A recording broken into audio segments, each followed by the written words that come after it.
Bonjour à tous, Olivier Tréca du Chasseur de Migrateurs. Eh bien, on se retrouve aujourd'hui pour une nouvelle vidéo. Alors, ça va être une vidéo un petit peu longue et technique. Il va y avoir beaucoup de tableaux, hein, et donc je ne vais pas annoncer tous les chiffres, mais je vais faire un petit récapitulatif à la fin.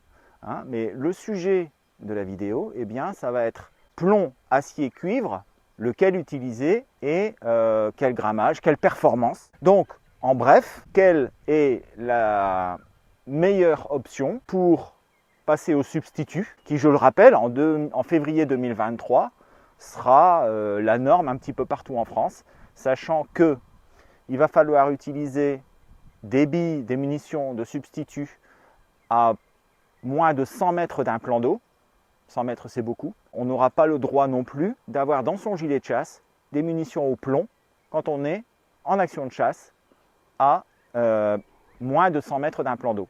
Donc ça va être la nouvelle législation. C'est la raison pour laquelle je fais un petit récapitulatif aujourd'hui qui va vous montrer, vous verrez ça à la fin, un petit peu pour chaque gibier, hein, quelle est la munition plomb maximale qu'il faut utiliser, quelle est la munition optimale qu'il faut utiliser en acier, quelle est la munition optimale qu'il faut utiliser en cuivre. Pour que ce soit clair, on va d'abord définir les différences entre les différents projectiles. Alors, premièrement, la dimension. Alors, la dimension, j'ai utilisé la série de Paris, hein, que j'ai complétée par la série américaine, hein, pour les gros plombs, enfin les grosses billes, parce que il n'y a pas de définition bien spécifique pour la série de Paris, au-dessus du numéro 1. Ça commence, la base c'est le numéro 7, hein, qui est 2,5 mm, et après ça baisse de 0,25 mm au diamètre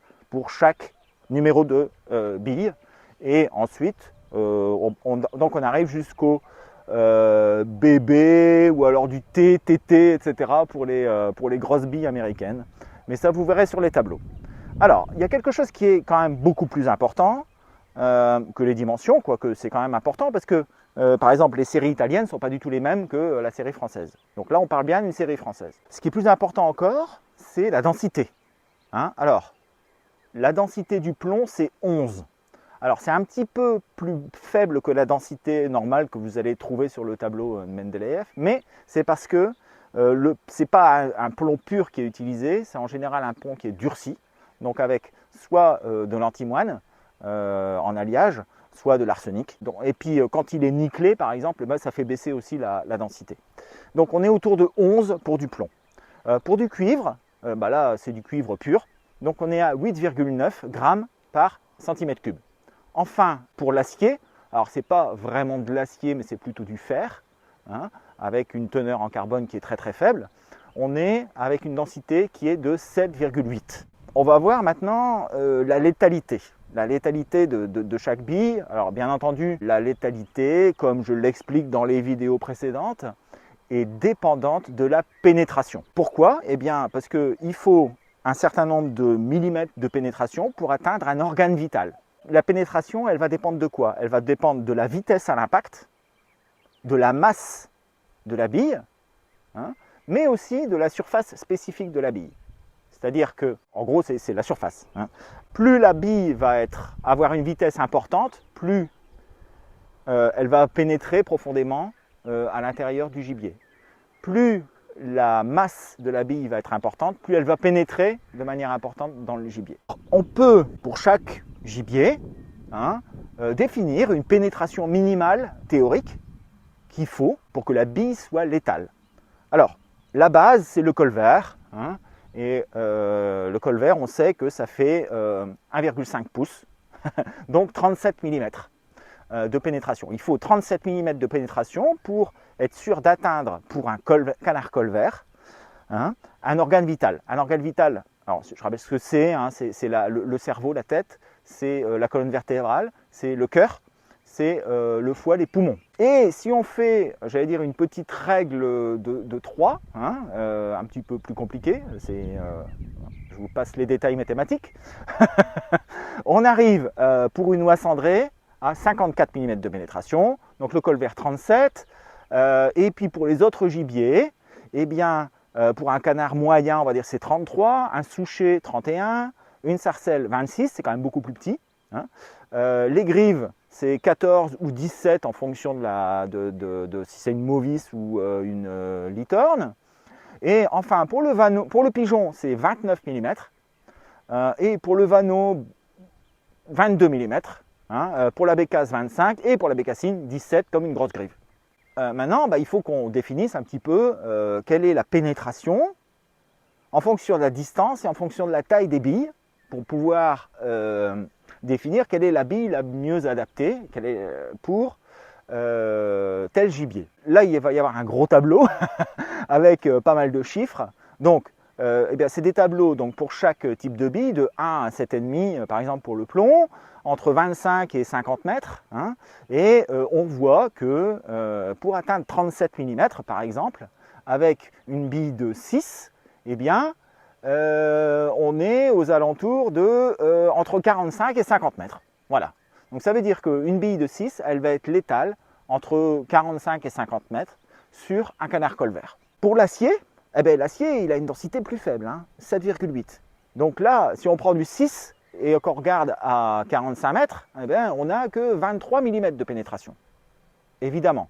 Donc on sait très bien qu'il faut monter en taille de bille pour avoir la pénétration optimale. Pour le cuivre, c'est un peu pareil. Donc là, si on prend le 6, les 37 mm, ils sont atteints, c'est juste 30 mètres. Voilà.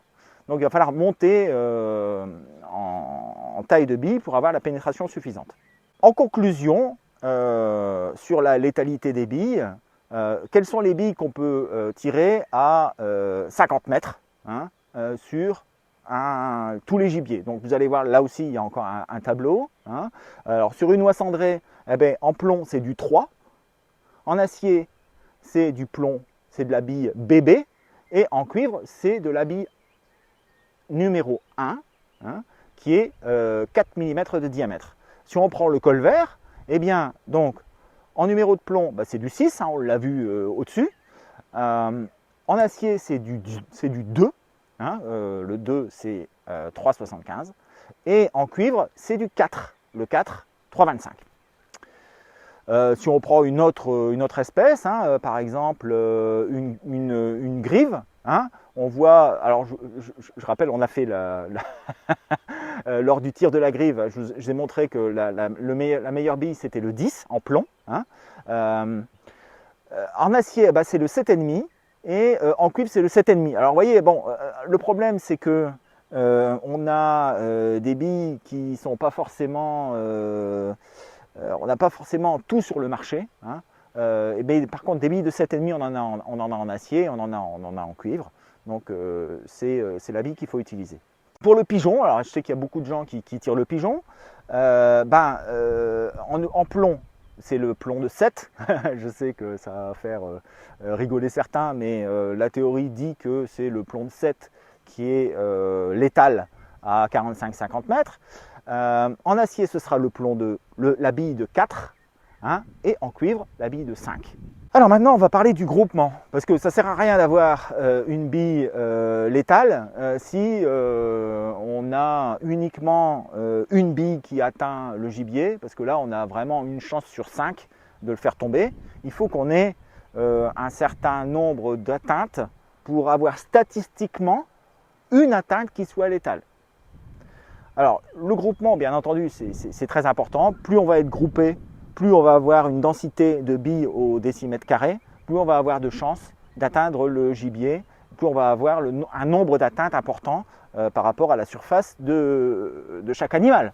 Et cette surface, elle compte, forcément.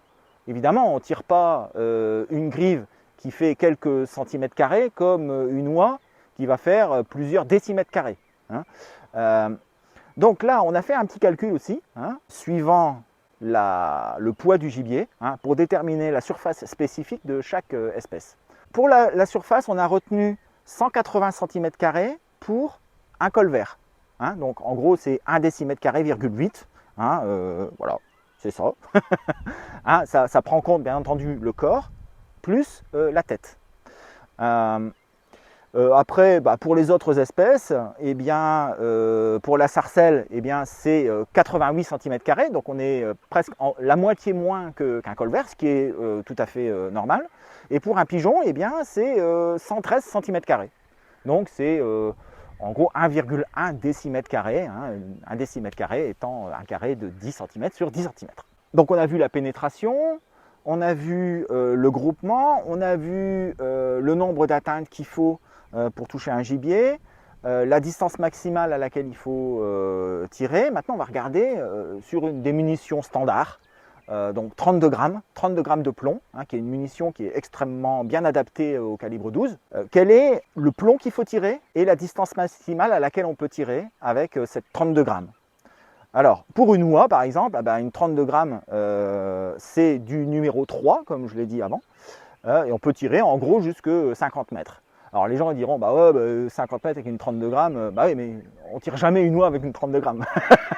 En général, on tire avec des magnums ou des super magnums, on n'en a pas l'occasion. Un colvert, c'est pareil. Alors là, c'est une pénétration de 37 mm, comme on l'a dit tout à l'heure. Eh bien, c'est du plomb de 6, 32 grammes en 6, et on peut tirer jusqu'à 45-47 mètres. Une grive, c'est du numéro 10 en 32 grammes, hein, et on peut tirer jusqu'à 40 mètres. Un pigeon, eh bien, c'est du 7,5, et on peut tirer jusqu'à 45 mètres avec du 7,5 en 32 grammes, toujours. Bien entendu, il faut un coup parfaitement centré et en full choc, hein, évidemment. Il y a quelque chose que je n'ai pas précisé quand on parle des distances maximales, c'est que là j'ai pris le groupement maximal, c'est-à-dire 80%, qui en général est atteint avec les meilleurs full shock.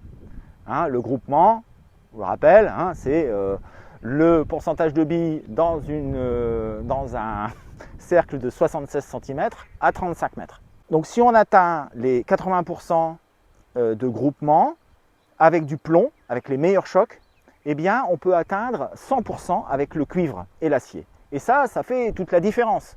C'est-à-dire qu'on est obligé de mettre des billes plus grosses, donc on en a moins dans la charge de 32 grammes, mais on est compensé par le groupement qui est meilleur.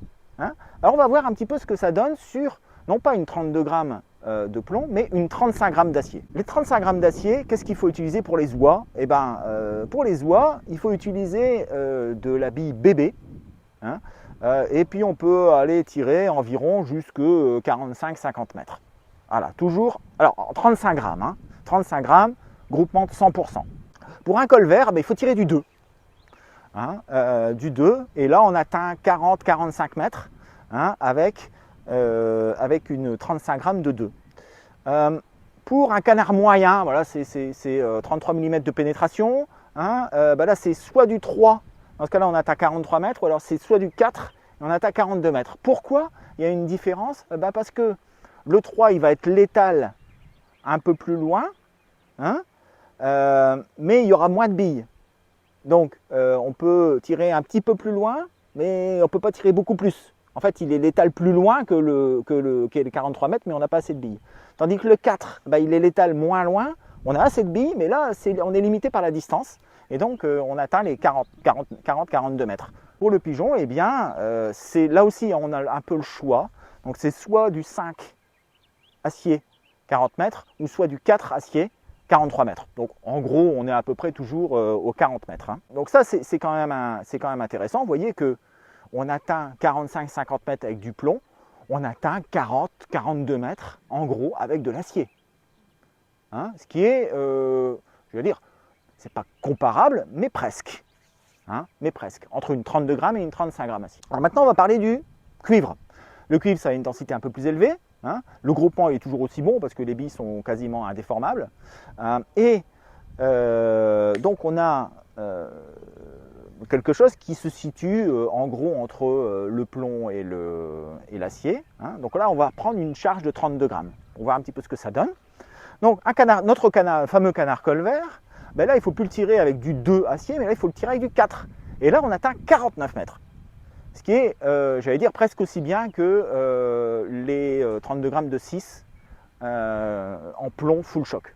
Si on prend les autres canards, par exemple, un souchet. Le souchet, lui, il faut tirer du 5, 32 grammes, et on atteint les 43 mètres. Alors le pigeon, le poids 500 grammes, la pénétration, il faut 29 mm. Hein, et là, on atteint 43-45 mètres avec soit du 5, soit du 6. Donc en conclusion, ça veut dire quoi? Ça veut dire que l'acier, et je sais qu'il y a beaucoup de gens qui tirent de l'acier et qui vont conforter ce que je dis, si on a une bonne munition, hein, avec un bon choc qui va bien avoir un bon groupement, eh bien, on a des performances qui sont très honorables. Hein. C'est-à-dire qu'on peut tirer sans problème jusque 35-40 mètres avec une cartouche chargée de 35 grammes d'acier.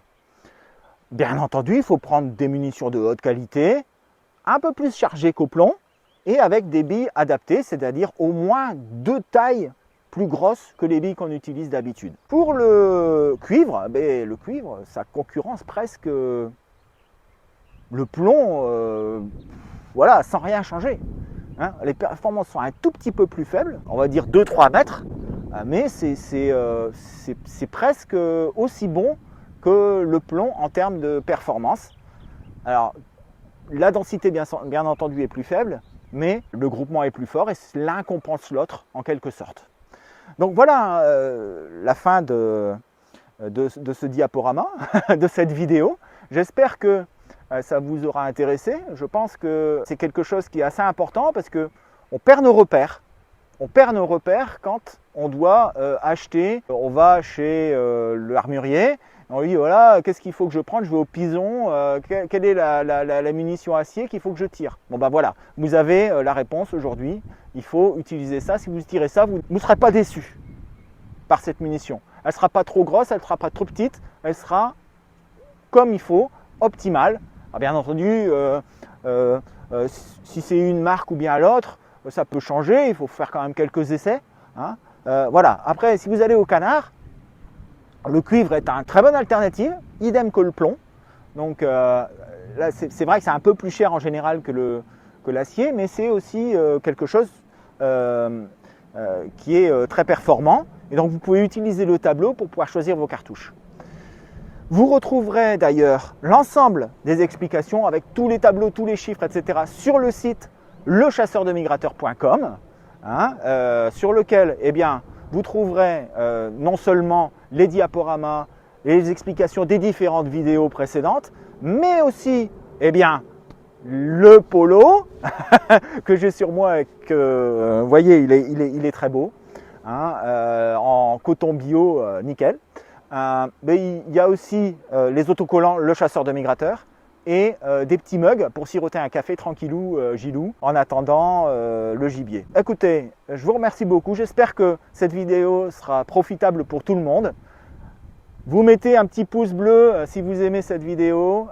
Vous vous abonnez parce qu'il va y en avoir d'autres. Il faut quand même un jour que je vous parle du tungstène. Hein, c'est quand même ma spécialité. Donc un jour, je vous parlerai du tungstène. Peut-être que je ferai même un petit direct. On ne sait pas encore. Hein, voilà. Donc, écoutez, abonnez-vous, restez attentifs parce qu'il va y avoir d'autres vidéos qui vont arriver la semaine prochaine, c'est certain. Et je vous souhaite une excellente journée à tous. Allez, à bientôt. Ciao!